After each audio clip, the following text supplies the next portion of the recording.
guaranteed. Tune on Sunday for those who brave the elements as Lamar Jackson took down the Tampa Bay Bucks. And next up, it's the Chargers, formerly of San Diego, of Carson, headed to L.A. and probably London or Mexico City or some other godforsaken place before it's all over with. Dennis Koulatsos joins us now from Coons Ford, Security Boulevard, and, of course, is working our text service. And, I want to send out that WNST text to say Ravens qualify for playoffs, right? Ravens to begin playoffs in City X. And this is what it's come down to, and it's all Lamar Jackson. And I always go back to the point where I say you were the first one to order the number 8 jersey back in April, late into the night. But this thing has been scripted out, and I don't know that it could have played out any better other than a little rocky ending in Kansas City.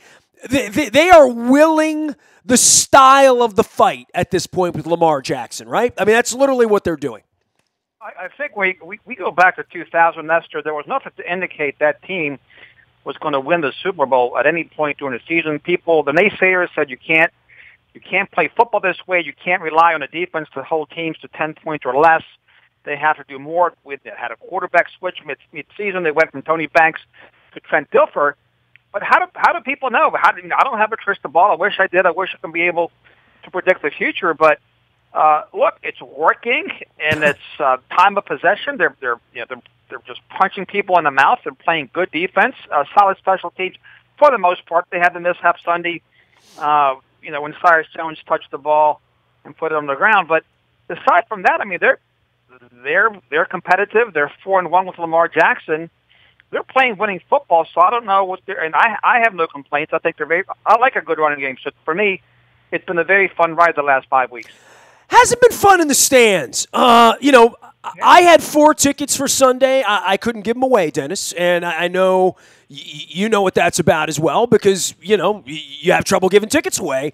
I don't know what's become of the Baltimore sports fan or where the passion has ended. And, you go back to the knee and you talked about your excitement with Kansas City last week and where you are, but you didn't go sit in the rain on Sunday either. 35, 40,000 folks didn't.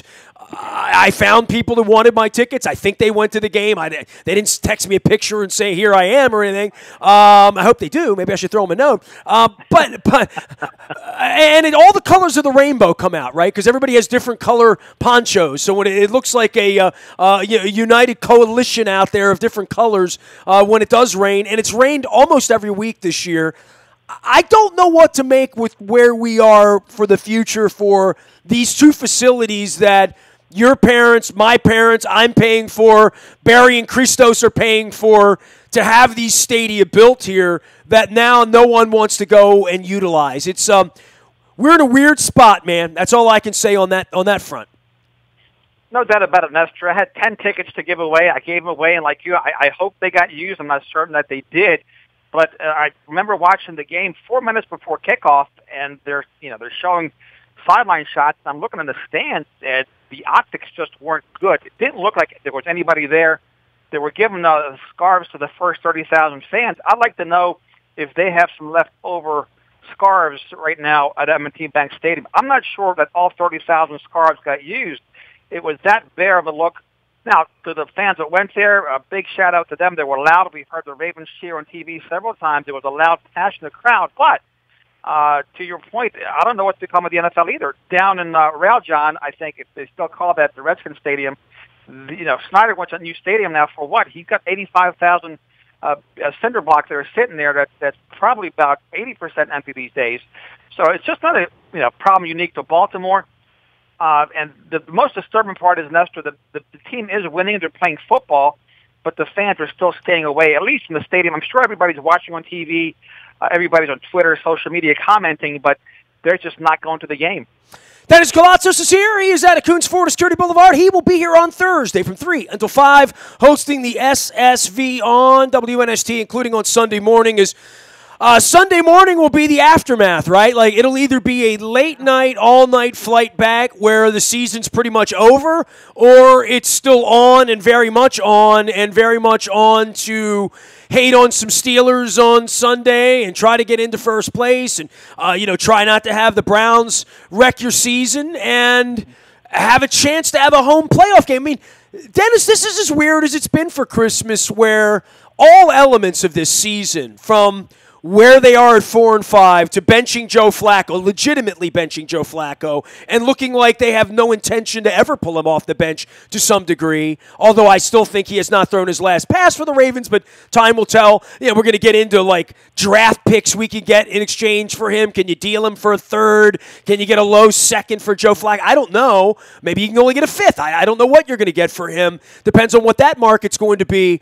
But there's so much to talk about here, and on the field, we're starting to see the emergence of some players, right? Whether it's Mark Andrews, whether it's Zeus Jr., or certainly this Sunday was Marlon Humphrey, right? Yeah, to me, he was the best player on the field, a very dynamic quarterback that, look, let's face it, they talk about our running backs. Our running backs are very pedestrian. If you put them in a regular offense, and I'm referencing Ken Dixon, of course, and Gus Edwards, they're not getting the type of yards that they're getting. Lamar Jackson, you have to defend the perimeter against him. That opens up the middle of the field. Now, if they had an explosive back, somebody like Todd Gurley or Zeke Elliott, then you're talking an entire different game. Instead of getting 5 and 10 yards, they're getting maybe 20, 30, 40, 50 up the middle and off tackle. And that's something that Eric DaCosta has to figure out. But for my money, look, Lamar had a rough first quarter. Shook it off, and that's another thing I admire about the young man. He's able to shake off mistakes. He's got a great short-term memory. He loves to play the game. You can tell how passionate he is. And he bounced back and made some real nice throws that not many people have given him credit for. They beat him up when he does something bad, puts the ball on the ground, but he doesn't get the same kind of he doesn't get commensurate praise, put it to you that way, but he does something well. And he's doing a lot of things well. Dan, I guess for the future and for Joe Flacco, are you of the mindset that he's thrown his last pass, that even if they get down, 23-10 in the 6-minute mark in the third quarter on Sunday, that it's not what you want to see or I want to see, or how is it going to play out? I mean, at what point do you leave a Super Bowl MVP with a better arm and a better read of defenses and all of that? How do you leave that guy on the bench to rot if your season's on the line? And there will come a point here, by the way, right? I mean, like, their season will be on the line at some point. If it's not this week, it'll be next week or the following week or the second week of the playoffs or the third week. At some point, they're going to be behind and ugly in a football game with a rookie quarterback that probably for that day is going to look in over his head, which is why they're going to be behind by a touchdown or two late in the game. I'm wondering what they talk about out there with what Bisciotti and Ozzie in his final year, what they're willing to live with if the season goes down the tubes because of a rookie quarterback. I wondered that when the ball was squirting around early in the first quarter on Sunday. I know your Kemosabe, Peter DeLutis wondered that, and I had some comment. And I'm wondering if I'm John Harbaugh, if I'm the decision maker, if I'm Marty Morningwig. I don't know how much pressure there is from Bisciotti down or where I don't know the politics of it, and I think there are some politics here. I mean, I clearly would think there's some politics as well as some emotions and some egos and some, all of that stuff that goes into making this kind of a decision. And I just think it's been a stroke of brilliance from a strategic game plan when you're 4-5 to say, if we put this, well, they had to put him in because Joe wasn't healthy enough to play, right? So this wasn't a if or that. He had to play. Then he starts to play, and you start to see how manipulative it is to the time of possession, to down and distance, to where you are on second and third down on your charts, what you can do and what you can't do. Some plays that were drawn up for Joe Flacco don't exist for Lamar Jackson, but the sticks are right there. They're 3 yards away, 4 yards away, 6 yards. I mean, we're in 3rd and 7, Dan, and I'm saying to Luke, because we watched the game together in the press box dry Sunday, I said to Luke, 3rd and 7. It's a running down, right? I mean, literally, right? 3rd and 7's a running down for the Ravens now, right? But think about how much pressure that puts on the defense, Nestor. They assume it's running down, but all of a sudden, Lamar pulls it up and he hits a tight end down the seam for 12, 15 yards for his first down. I don't believe there's politics involved for 1 minute. I think John Harbaugh, after the Super Bowl in 2012, he got a lot of power from Steve Bisciotti. I don't believe it's for a minute that Steve Bisciotti is a meddling type of an owner. I don't think Eric DaCosta or Ozzie Newsome has any influence on the coach. and the players he puts in the game, whether it's a quarterback or a defensive tackle. I think it's more so that the front office, and this falls on Ozzie Newsome directly, and you and I have talked about it, and Luke and Pete, that they've let Joe Flacco down. It's like they gave him this big contract, and so now you got to live up to the contract all by yourself. We're not going to get you any weapons to speak of on the offensive end. We're going to invest our assets on defense, and we're going to put on you to make guys like Rashard Perriman great, right? Guys that can't catch. And that they've let Joe down in a big way. No playmakers on offense, running backs, wide receivers, a subpar offensive line. And for that reason, I think that Joe Flacco needs to remain the backup on the bench. I blogged about it on WNST 6 weeks ago, and I said the Ravens should shut down Joe for the season. They're going to do him a big disservice by bringing him into a game at any point. He has nothing to gain except injury out of it. He's out of Baltimore. That seems to be clear. They're going to move away from him. They're going to have a window with this young quarterback, some cap space and some draft capital and some money to sign some players. And I hope that they don't hang out Lamar Jackson in the same way that they've hung out Joe Flacco. I mean, we're one of the only offenses in the league. We don't have a wide receiver, Nestor, that can go out there and win a 50-50 ball. I'm watching all these other quarterbacks. They're throwing the ball in a general direction of a wide receiver. Our guys, you got to have the tightest of windows to get the ball in there. And I just don't think that Joe being in there, they can't take advantage of his skill set. He needs an offensive line. He needs a running game. He needs some receivers that can high point with some catch radius.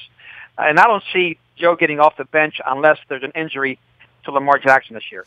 Dennis Koulatsos joining us here. Of course, you'll be here Thursday, 3 to 5. It's funny for me because I do think about Flacco when the rain's beating down and the camera goes in on him and he's under the hoodie and, looks to be no closer to playing than the next time Lamar Jackson leads with his head, which he does. And by the way, there was a story on Sunday night that Lamar Jackson has run more than any quarterback in the history of the National Football League, literally over the first 5 games. No one has run this much ever in the history of the game. So, and we go back to, spread offenses and wing going back to the 50s and the 40s and whatnot. They even threw the football a little bit back then and had down and distance issues.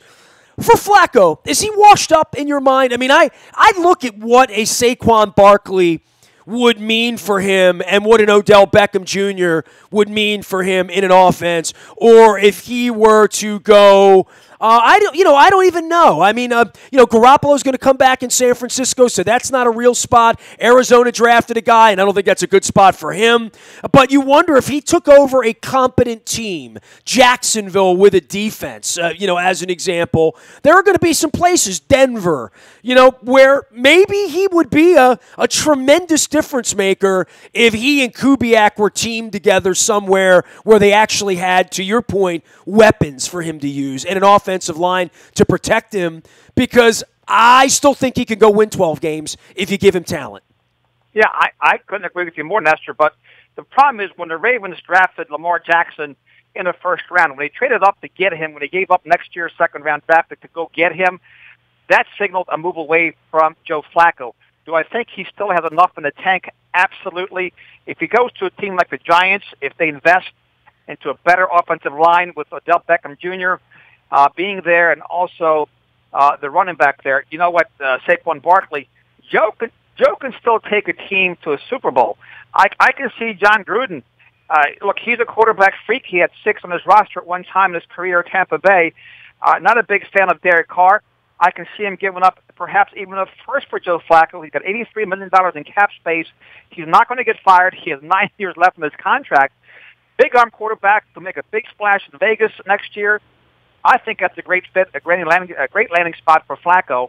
The thing is, the Ravens, though, that right now they're just too deep in with Lamar Jackson, I think, to pull back away from Lamar and try to build a team around Joe Flacco. I think that ship has sailed. That's just my opinion, but Joe could still get it done, no doubt about it. Where are we with Lamar going out to Carson this week? I know you watch the Chargers. I've watched the Chargers play a little bit lately. Phillip Rivers just, he is playing now for some level of immortality that has always escaped him, right? Like, if he can get them into a Super Bowl, win a Super Bowl, that sort of thing, that would be a difference maker, a defining thing for his career. He's got all the money. He's got more kids than you and I want, right? And moving up and down the freeway out in San Diego and L.A., it's a wonderful story. I mean, Eric Weddle tells these great stories about him, and I'm sure he'll tell some this week as well. And I think if you watched Phillip Rivers after the game on Thursday night in Kansas City, you see the authenticity that he brings to the party, right? As well as the skill set. This is just a massive game for them, for their franchise, for all they've been through. Tickets are $150 out there to get in because there are no tickets. Our fans are going out there. I'll be out there. They've just come off this gigantic road win that they could never sort of have, and they have this opportunity to either be a 5 seed or a 1 seed, right? And they got to keep it going as well. Stakes are high. This is an amazing thing. The league flexed this thing in. The Ravens went to 4-5, and then they've turned this thing around to be this exciting Lamar versus Phillip Rivers show on Saturday night for a holiday audience. Yeah, I would expect to see a game similar as to the one with the Chiefs. I think they match up well with the Chargers. Chargers do have a very good run defense. That could change the dynamics of the game. But certainly the Ravens, I don't believe that they don't think that they can win. I know that all 53 men on that squad think that they can win. I know the coaching staff believes that they can win. It took them a quarter to be reminded Sunday of who they were. They went right back to their identity. It's who they are. They have to ride with this type of offense the rest of the season. They've had time of possession again for 37 minutes against the Buccaneers, and it's the same formula. Get up there. Don't turn the ball over. I think Lamar's got to take better care of the ball, but they have a puncher's chance. I mean, offense, defense, special teams, we've seen that the running game and the defense travel well. I wouldn't be shocked if the Ravens pulled off an upset against San Diego. I don't think teams that haven't faced Lamar Jackson before, when they see him for the first time, it's one thing to watch the guy on film. It's a whole other thing to try to defend him. But I'm certainly looking forward to the matchup. I'm going to probably bring in a big screen TV set at Coons Baltimore Ford. We close at 9 o'clock at night on Saturdays. I'm going to stay here with my staff. I think we'll all watch it at least till halftime before we run home to catch the rest of the game. But, look, I'm looking forward to it. And as we've seen back in 2000 and 2012, and you can call me an eternal optimist, but never say never. I mean, you're not flying out to San Diego to watch them lose, I'm sure. Disgusting to have to sit around after the rainy afternoon rooting for Tommy, right? You know, the TB12 method let me down on Sunday afternoon. You know, just when I decide to ride with these cretins, Belichick and Brady, and this band of cheaters and their band of ill repute against the Pittsburgh Steelers, lo and behold, you know, here are the Steelers again, answering the bell when they had to answer the bell and making the plays when they had to make the plays in the end, right? No question. But look, they get two high-powered offenses, Nestor, and the score is, 17-10. December, weather changes the outcome of games. Of course, the Ravens are flying out to the left coast to take care of business against the Chargers. But 74 and sunny, by the way. I got the forecast. 74 and sunny. I'm jealous. But take the sunscreen with you. But you know what? It's a week. We've seen it. It's a week-to-week league. Everybody thought it was a foregone conclusion that the Steelers would lose to the Patriots, and look what happened. We just don't know what's going to happen until we kick it off. Sunday night, the Eagles took down the Rams. Right, so the Rams, they're looking vulnerable all over. Right now at this point anyway. But look, a lot of football left to be played. I'm not pessimistic. I'm optimistic. You know me, my glass is always half full, not half empty. And what I don't like is half of our fan base they look for reasons to condemn, while the other half looks for reasons to praise. I have come here to praise the 8-6 Ravens, and Dennis Koulatsos is here. Of course, you can join our WNST tech service and get all the breaking news first. It is sponsored by Dennis and the good friends we have over Coons Florida Security Boulevard. Also, he'll be here from 3 until 5 on Thursday. It is the SSV on WNST. Last thing, I left the stadium. I got a little wet, and was actually relatively okay getting home. I come home and doing my post game. I did an hour with Luke that we put on the radio right away, as we always do, out on Facebook Live and the whole deal. And I started to think about things. I started watching Brady and the Steelers, and I'm seeing Tomlin, who's maligned after 13-3 up there in Pittsburgh, and I see Belichick, and I think, where's Harbaugh sitting all this? Well, Harbaugh's won a championship too. And all these years into this, I look up and I saw a stat about the Ravens being 8-6. 10 out of 11 years at this point. And I saw it. And I said to myself, isn't it time to say John Harbaugh's a hell of a coach at some point? Not that we ever took that away from him, but at 4-5, and as Coach Billick would always say, Coach Billick was a hell of a coach too, right? But he hasn't coached lately, and people say, what did you ever do? Well, Billick says they give you the ring, and they say they'll never take it away from you, but that doesn't mean they won't try, right? And they're trying to take it away from Flacco right now. At 4-5, they're trying to take it away from Harbaugh. But Harbaugh has answered the bell and had this team ready to play, including in Kansas City last week. I don't know whether he wants to stay or whether there's something else that he wants to do with his life. Literally, I don't know. Whether the Notre Dame job calls or whether the college job of his dreams or whether he wants sunshine. I don't know. I mean, literally. But this is going to be a good time to ask that as to where he is in his life. He has now spent 20% of his life, literally, as the head coach of the Baltimore Ravens. And much like Billick's term and everyone's term, he's going to assess all of that. But he's going to assess it from not a point of some level of failure in a 6-10 campaign, because that's not the way this story is being written out right now. Yeah, well, naturally, both Bisciotti and Harbaugh, they both have to have the appetite to put a deal together, right? Because if one or the other says no, it's not going to happen. That's a fact. Well, we learned that with Barry Trotz, right? No, absolutely, exactly. So you got to have appetite on both sides. Who knows where they are? Still some football left to be played, but I think what's lost in this conversation, and I do agree with you, by the way. I think Harbaugh is a hell of a coach. I want to see him get a 4 or 5 year extension. Those are my feelings. But what's lost in this is just not about Harbaugh. Think about his assistants, right? Think about Marty and Wink and the rest of those guys and Greg Roman, right, and Rosberg. I don't know that Harbaugh wants to uproot himself necessarily. I don't think he's in it for himself. He lives here, lives right down the street from me. In fact, has family here. It's just not about coach. So I think if Bisciotti's of the mindset to bring him back, I think that Harbaugh hopefully would match that. And for those saying that they want him fired, I will submit to you that this team has overachieved since 2012. It has not underachieved. I think with some other coach, we may have had some 6-10, 5-11 years. For my money, and he's going to be fine, right? We know he's going to get a contract. He's going to get $40, $50 million from somebody. I want to see him get that money from the Ravens. Coaches, as Marvin Lewis said, they don't get dumber with time, right? They get smarter. And this guy, watching him jumping around, with a good speech after the Bengals game, he's all in. The players are playing very hard for him. And the other thing is, does he believe that Lamar Jackson is a franchise quarterback? Does he believe that this kid can make the next step, get that arm better? Does he believe that Eric DaCosta will get him the weapons, the playmakers on both sides of the ball to help him win another championship? But to me, he's a great guy. He's a great representative of the Baltimore Ravens, of the city, of the organization, first-class coach, and I don't want to see him going anywhere.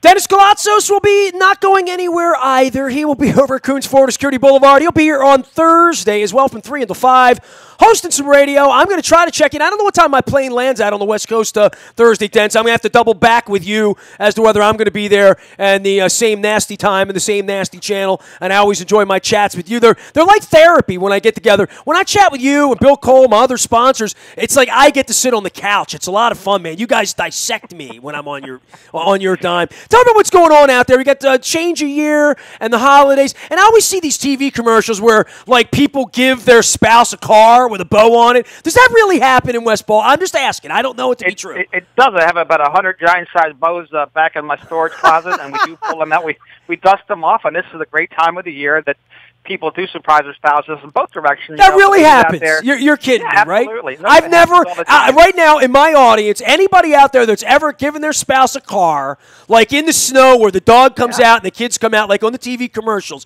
if anybody's ever done that or known anybody that's done that, seriously, I literally want to wake up on Facebook and see somebody saying, my husband got me a car at Coons Ford. Literally, I want to see that. It's just not just husbands and wives. It's also kids. A lot of time people buy their kids cars this time of the year. Grandkids. Don't they do that for graduation though, or like that? No. We were blessed enough to give my goddaughter a car a couple of years ago for Christmas. It was a nice used car from Coons Baltimore Ford. But certainly, a lot of times you give back whenever you can, and that's part of giving. And to watch somebody come out to the car and you hand them the keys, it's got a big bow, and you get the tears and everything else. You feel like Bob Barker, right? Literally, yeah, right? It's just a special moment, and those are the moments that you take with you wherever you go. It's not about the money. It's about what that money can do for you and the giving back. So that's one thing for us. We love to give back, not just to our customers, but to the entire community. Hey, man, always a pleasure to have you aboard and hearing your insights. And look, I never thought you were nuts with the Lamar Jackson thing, but I'm still questioning when he leads with his head. I'm still questioning how sustainable this is, and I think you are as well. I mean, do you really see in 2021 or 22 what will he look like then? What will the offense look like? What will it have to look like by then? Well, I'm hoping he develops in the same manner that Deshaun Watson's developing. Now, of course, everybody says Deshaun's a lot more accurate. All I know is Deshaun Watson also has DeAndre Hopkins and Demaryius Thomas and Sammy Coates and a better offensive line. So what would Lamar Jackson look like in that offense? And that's my hope as a Ravens fan. And, for all the naysayers out there, I think that Lamar right now is the best fit for this offense. As you mentioned correctly weeks ago, I'm not anti-Flacco. I'm pro-Lamar. If the offensive line was solid, if we had receivers that could separate, if we had explosive running back, I'd want Joe Flacco in there. But right now, Joe Flacco doesn't have the feet to escape a pass rush and get out of second and third and long situations. Lamar Jackson is a fit, and if they're going to go all in with him, my only thing is get the kid some weapons. It's not wrestling. People say, he's this, he's that. It's a 53-man sport, right? Offense, defense, special teams. That's what people don't get. It's 4 or 5 plays a game, not just one fumble by the quarterback. Deshaun Watson has run the ball 78 times in 14 games. So you could do the math on that and divide that by 5 or 6, right? So, and we're at the point Lamar Jackson has basically started 5 games and has run the ball 114 times.